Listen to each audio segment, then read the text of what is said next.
Bienvenue dans cette vidéo, plongeons-nous au cœur de l'actualité nerazzurra, où des témoignages passionnés et des performances exceptionnelles se mêlent pour écrire l'histoire de l'Inter. Giuseppe Marotta, le directeur sportif du club, affiche une confiance indéfectible dans l'avenir, affirmant que l'Inter n'a pas encore fini de gagner.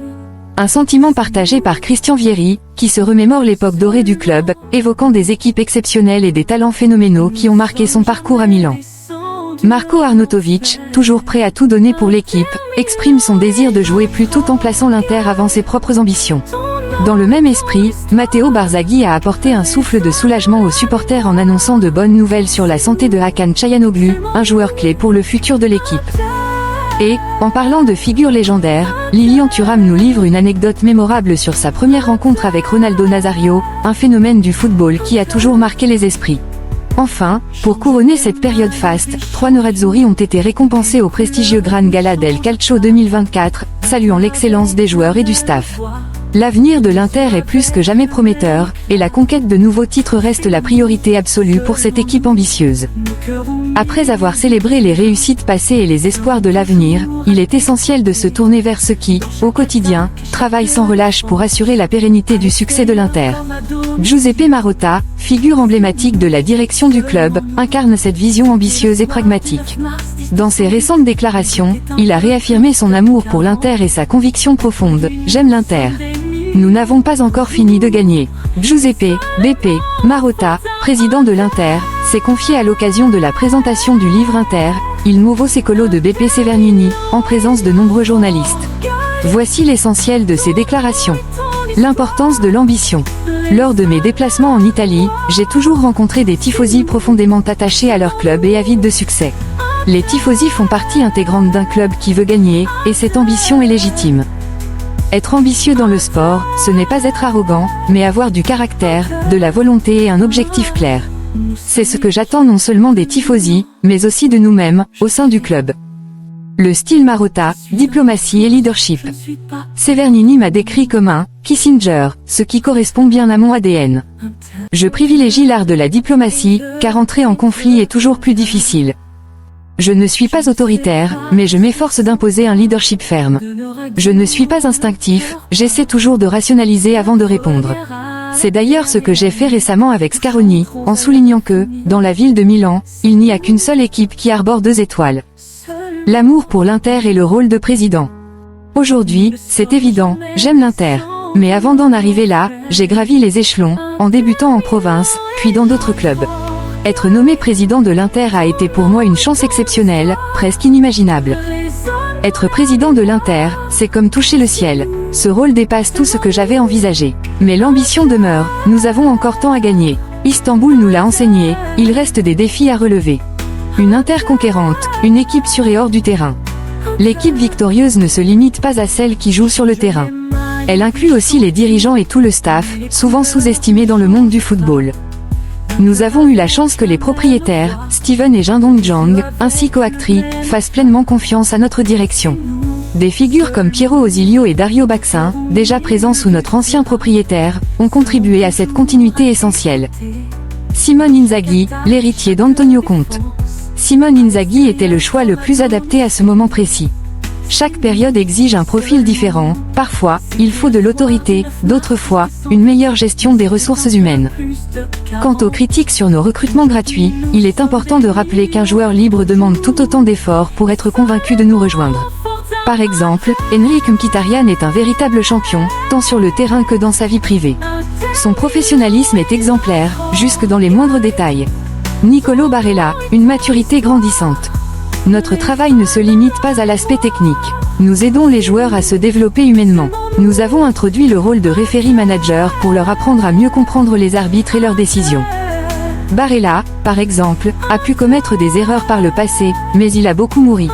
Aujourd'hui, nous analysons non seulement nos adversaires, mais aussi les arbitres qui dirigent nos matchs. Le Giuseppe Meazza est l'avenir du stade. Un stade est bien plus qu'un lieu pour jouer, c'est une seconde maison pour les joueurs et les tifosi, un espace d'appartenance et de rassemblement. Cependant, la bureaucratie italienne ralentit considérablement ces projets. Construire un nouveau stade représente un investissement d'1 milliard d'euros, mais les retombées positives sont évidentes. Milan et l'Inter partagent la volonté de bâtir une nouvelle infrastructure, et les discussions avancent concernant le site de San Siro. Une ambition sans limite. Le sport est une compétition où il faut toujours viser plus haut. Un club comme l'Inter, avec son histoire et son palmarès, doit participer pour tout gagner, pas seulement viser une place parmi les 4 premiers. L'objectif est la victoire. Si nous échouons, c'est que notre adversaire a été meilleur, mais cela ne doit jamais freiner nos ambitions. Marcus Thuram, un jeune homme aux valeurs solides. Marotta a également salué Marcus Thuram en marge du match Italie-France au Giuseppe Meazza. Marcus est un jeune homme avec des valeurs morales solides, hérité de son père Lilian, que j'ai eu la chance de connaître personnellement. Sa gentillesse et sa capacité à nouer des relations sont remarquables. Lilian était un grand professionnel et un modèle, et il a transmis à ses enfants des principes humains essentiels. Ces valeurs sont un véritable guide pour la carrière de Marcus. Avec ses déclarations, Giuseppe Marotta réaffirme l'ambition de l'Inter, viser l'excellence sur tous les fronts, en s'appuyant sur un management solide et des valeurs profondes.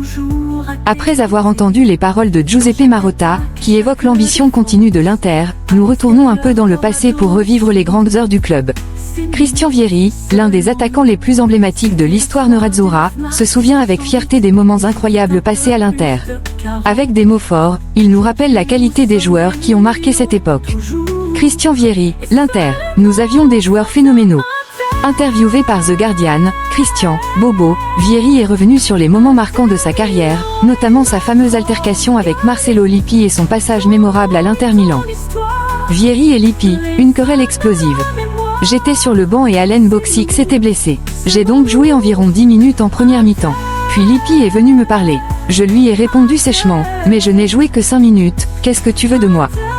J'étais frustré parce que je ne jouais pas régulièrement. Ça m'a rendu nerveux. Nous nous sommes disputés, et il m'a remplacé. Heureusement, un autre joueur nous a séparés avant que cela ne dégénère en altercation physique. Ce sont des choses qui arrivent dans le football, des moments où tu montres à quel point tu tiens à ce que tu fais. Une saison madrilène sous le signe de la décontraction après une seule saison à la Juventus, Vieri a été transféré à l'Atlético Madrid. Là-bas, l'ambiance était totalement différente. Tout le monde semblait tellement détendu. Pendant la pré-saison, je courais comme un fou pour me préparer, et mes coéquipiers me disaient « Mais où tu veux aller ? Calme-toi, détends-toi ». C'était un autre monde. L'Inter, un rêve offensif. Après un passage réussi à la Lazio, Vieri a rejoint l'Inter, où il a formé un duo d'attaque légendaire avec Luis Nazario Ronaldo, surnommé « Il Phénoméno ». Quand je suis arrivé à l'Inter, j'ai vu Ronaldo et je lui ai dit « Je suis venu ici pour jouer avec toi ». Il s'est mis à rire. Nous avions une équipe incroyable. À l'époque, les possibilités en attaque étaient tout simplement folles. Adriano, Hernan Crespo, Alvaro Recoba, Roberto Baggio. Et bien sûr Ronaldo. Avec ces joueurs, nous aurions pu tout gagner. Chaque match, c'était une vraie folie. Christian Vieri, icône du football italien, reste nostalgique de cette époque dorée à l'Inter, une période où les nerazzurri brillaient par leur richesse offensive et leur potentiel extraordinaire. Après les souvenirs de Christian Vieri sur la grandeur des joueurs qui ont marqué l'histoire de l'Inter, passons à un autre témoignage marquant. Lilian Thuram, défenseur d'exception, nous raconte son expérience inoubliable face à l'un des plus grands attaquants de tous les temps, Ronaldo Nazario. Un affrontement qui a marqué sa carrière et qui nous plonge dans l'univers du « phénomène ». Lilian Thuram, la première fois où j'ai affronté Ronaldo. Lilian Thuram est revenu sur son premier face-à-face mémorable avec Ronaldo Nazario, lors d'un match opposant Parme à l'Inter. La première fois que j'ai affronté Ronaldo, j'étais à Parme et lui à l'Inter. Le match venait de commencer, et très vite, je me suis retrouvé en 1 contre 1 face à lui. Un moment de magie et d'impuissance. Il manipulait et caressait le ballon d'une manière inhabituelle, presque envoûtante, et tout cela à une vitesse que je n'avais jamais vue auparavant. Ce jour-là, il m'a fait une feinte de corps magistrale, une gambetta, m'a laissé sur place, et s'est dirigé vers le but. Désespéré, j'ai crié à Fabio Cannavaro, « Fais-le tomber, fais-le tomber ». Fabio a fait faute, et l'arbitre l'a averti. Sur l'action suivante, Ronaldo me défie à nouveau. Cette fois, il m'a pris de vitesse. J'ai été obligé de l'arrêter et, à mon tour, j'ai écopé d'un carton jaune. À ce moment-là, Fabio m'a regardé et a lâché, « Lily, on va finir à 9 ce soir. Comment on arrête ce gars-là ?» Le génie qui s'excuse.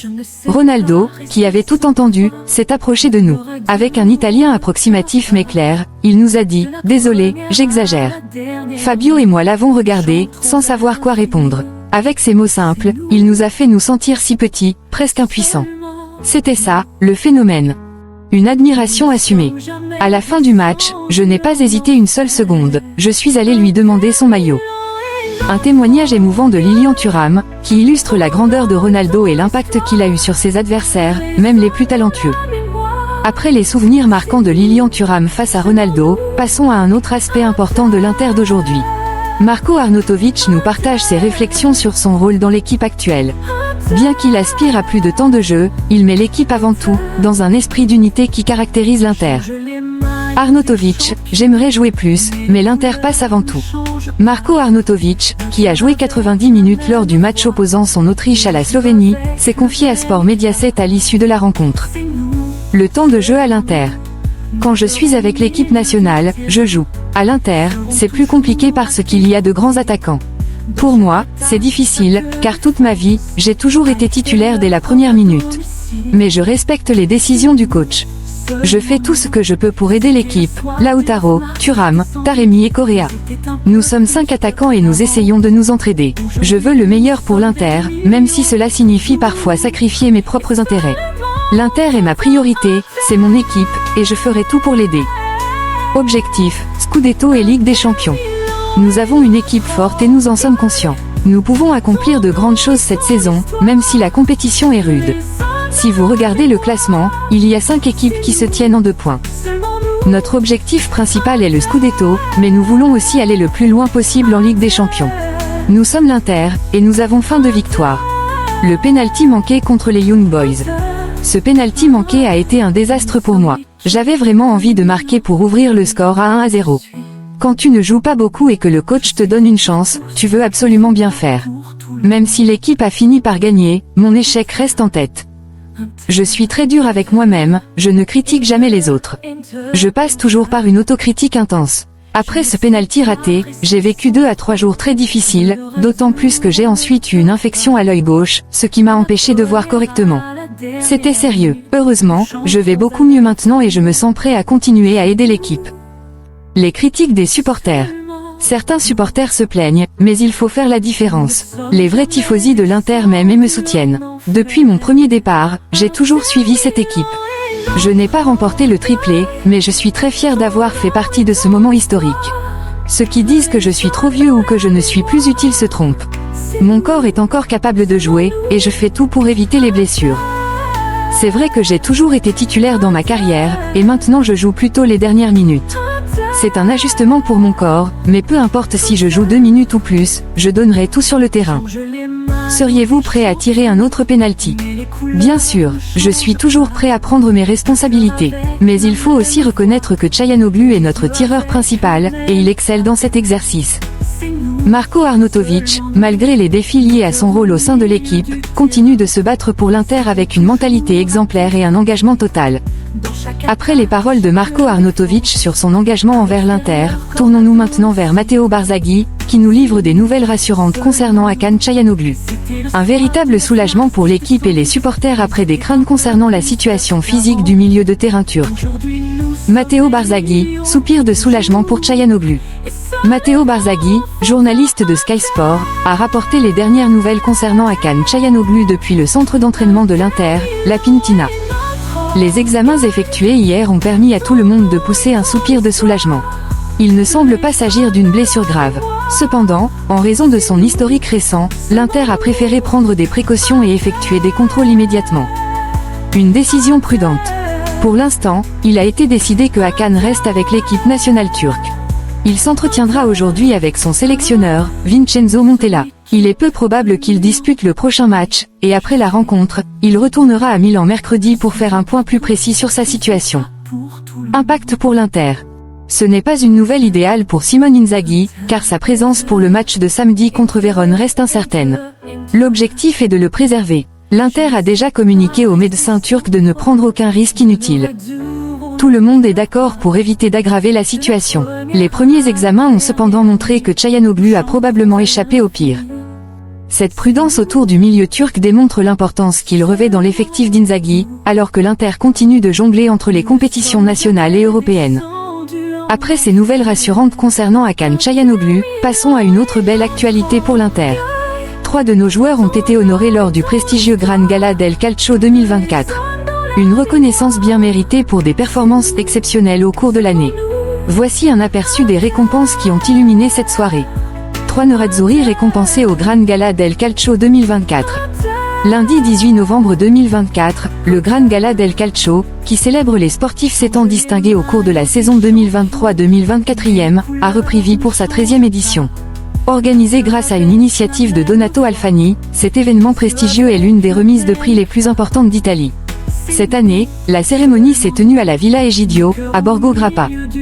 Les lauréats 2024.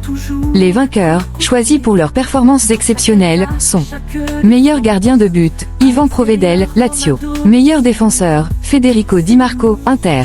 Meilleur milieu de terrain, Nicolo Barella, Inter. Meilleur attaquant, Gianluca Scamacca, Atalanta. Footballeur de l'année, Riccardo Calafiori. Jeune joueur de l'année, Lorenzo Luca. Federico Di Marco, double récompense. Outre son titre de meilleur défenseur, notre Federico Di Marco a également remporté le prix du plus beau but de l'année, pour son sublime tir lors de la victoire de l'Inter 2-0 contre Frosinone, le 12 novembre 2023. Michael Foloruncho a également été honoré dans cette catégorie pour son but spectaculaire lors du match nul 2-2 entre Vérone et la Juventus, le 17 février. Les entraîneurs à l'honneur.